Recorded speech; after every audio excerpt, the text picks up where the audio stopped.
Hi guys! Okay, ito re-release natin mga unit. Ayan, releasing natin today.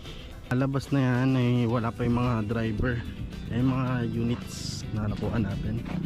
Releasing na. At kanina nirelease na yung isang Montero. Galing pang ano yun, galing pang Baguio. Si Boss Erwin, shout out.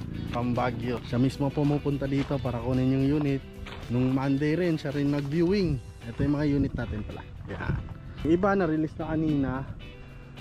Tapos yan, dami pang unit dito. So sa mga upcoming units natin, stay put lang. Yan. Yan yung Navara, pull out din natin to, re-release natin. Pabiyahe pang Davao, bound to Davao pa yan. Grabe, napakasariwa oh. Ganda pa. Nag-charge yan. Bakit pa eh. Yun oh, yung poging Haga Warehouse. Shout out, yun ay. Dead bat?